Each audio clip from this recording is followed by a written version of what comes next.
Tribuners, dunia saat ini sedang tidak baik-baik saja. Perang Ukraina sudah memasuki tahun ketiga. Serbuan Israel ke jalur Gaza telah merenggut puluhan ribu nyawa penduduk Palestina. Inilah Global Views, sudut pandang kita tentang ragam konflik internasional yang berdampak signifikan kepada kita semua. Operasi Kurs bunuh diri Zelensky. Ukraina menggelar serangan militer berskala signifikan dengan menerobos perbatasan Ukraina-Rusia di wilayah Kurs sejak 5 Agustus 2024. Ini operasi militer lintas perbatasan yang agaknya tidak diduga oleh Moskow, menyebabkan kepanikan cukup hebat selama beberapa hari di kalangan militer Rusia. Serangan Ukraina diawali gerakan pasukan khusus masuk ke dekat kota Sudza sekitar 10 km jauhnya dari perbatasan Ukraina.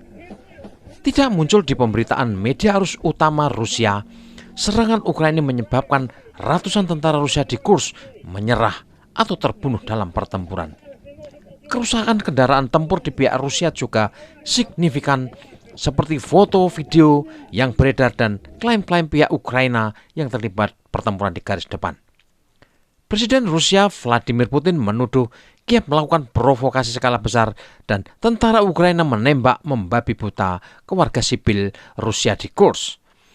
Di Kiev, Volodymyr Zelensky mengakui serangan ke Kurs adalah operasi khusus guna menciptakan zona penyangga terhadap serangan Rusia.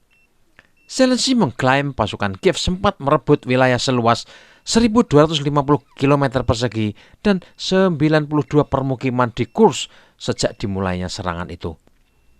Beberapa hari setelah Ukraina memulai serangan, Rusia memobilisasi pasukan ke Kurs dan perlahan memulihkan keadaan yang kacau.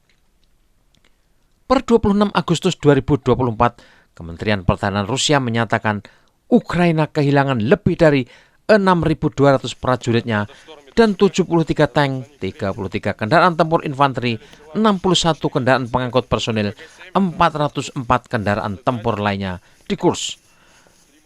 Dalam sehari pada 25 Agustus 2024, Ukraina kehilangan hingga 400 prajuritnya dan 27 unit kendaraan lapis baja, termasuk 1 tank, 2 rampur infanteri, dan sekurangnya 21 kendaraan tempur lapis baja lainnya. Apa yang sebenarnya terjadi di Kurs? Apa motif Volodymyr Zelensky dan rezim Kiev dengan membuka front pertempuran di wilayah ini? Operasi militer besar yang digelar Ukraina di wilayah Kurs secara taktis strategis mengejutkan, namun amat sangat berisiko jika tidak disebut keputusan bunuh diri. Volodymyr Zelensky dan Panglima Militer Ukraina, Jenderal Alexander Syrsky, mempertaruhkan segalanya untuk sebuah strategi tempur ketika di wilayah Donbas, pertahanan Ukraina berguguran. Serangan ke Kurs selain melibatkan pasukan khusus dan tentara reguler Ukraina, juga menyertakan kelompok petempur asal Georgia, Polandia, dan tentara bayaran dari barat. Sangat terlihat operasi militer ke Kurs ini dirancang secara sistematis untuk tujuan tertentu, tidak hanya sekedar unjuk kekuatan dari sisa-sisa militer Ukraina yang hancur di garis depan. Peralatan dan kendaraan tempur yang digunakan juga tergolong modern dan sebagian besar senjataan yang dikirim oleh pendukungnya di barat. Setelah 2-3 pekan berlalu, serangan ke Kurs ini pada akhirnya menjadi semacam kuburan bagi kendaraan tempur modern kiriman Amerika dan sekutu-sekutu baratnya. Tank-tank tempur utama seperti Challenger 2 dari Inggris, Leopard 2 dari Jerman, M1 Abrams dari Amerika, ambrol menerjang ranjau, terkena rudal kornet, dan atau terkena serangan drone kamikaze Rusia. Setidaknya 20 dari 31 tank M1 Abrams yang dipasok Washington ke Kiev telah remuk di Donbas maupun di Kurs.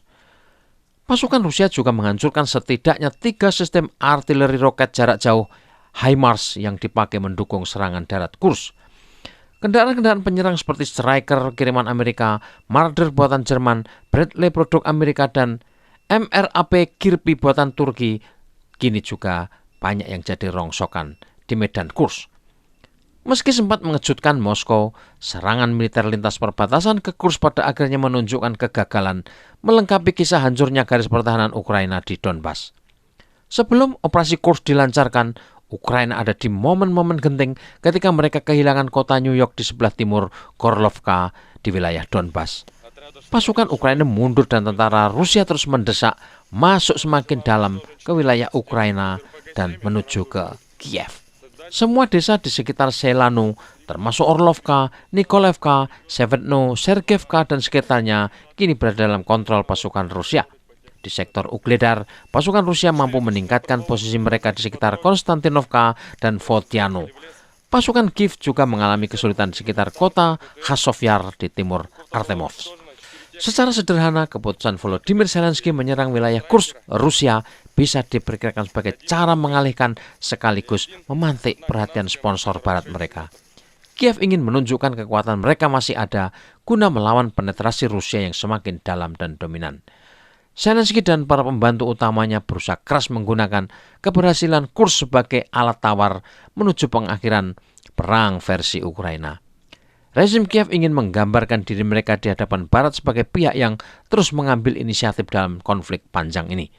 Keputusan yang terbukti keliru karena mempertaruhkan nyawa demikian banyak sisa tentara terlatih Ukraina dan sumber daya tempur asing yang beroperasi di wilayah itu. Setelah kalah di front Donbas, kini pasukan Ukraina dicerai-beraikan di Kursk dan menerima pembalasan yang signifikan dari tentara Rusia serta pasukan khusus jetnya. Setidaknya 52 pesawat tanpa awak Ukraina yang diterbangkan ke wilayah Rusia dicegat pada 20 dan 21 Agustus 2024. Berdasarkan kabar dari kedua pihak, pertempuran di Kursk masih jauh dari kata selesai. Barat melihat operasi ini adalah pilihan dan keputusan politik Ukraina. Bagi negara NATO, serangan pasukan Ukraina jauh ke dalam wilayah Rusia sah sebagai perlawanan atas apa mereka yang disebut sebagai pencaplokan Rusia ke wilayah Ukraina. Barat juga tidak mempersoalkan penggunaan persenjataan modern yang mereka kirimkan untuk menyerang langsung ke dalam wilayah Rusia.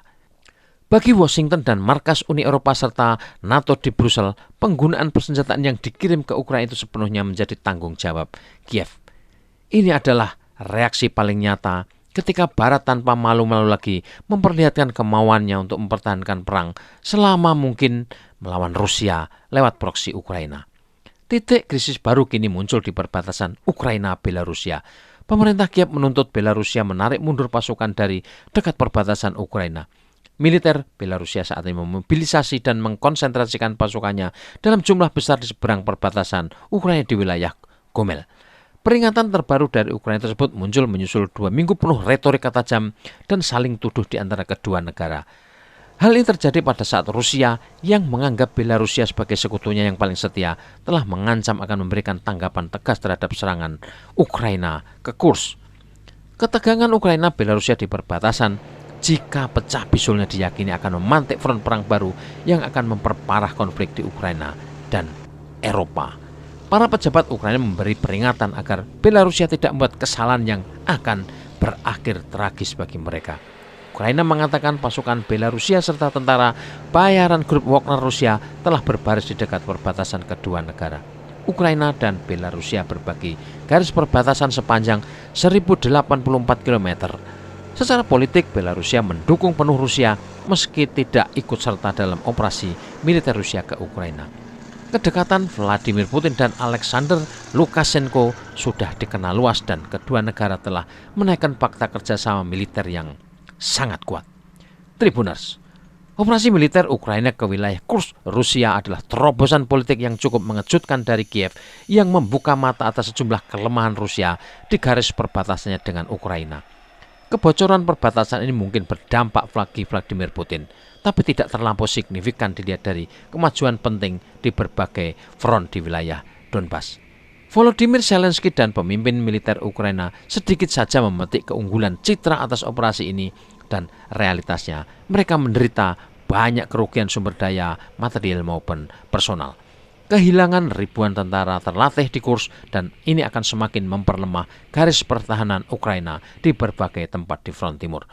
Apalagi Rusia kemudian menggelar serangan massal menggunakan rudal dan drone kamikaze ke berbagai pusat industri dan basis militer Ukraina di Kiev dan berbagai kota lainnya. Inilah kira-kira apa yang kita maksud. Mengapa operasi Kursk adalah bunuh diri ala Volodymyr Zelensky.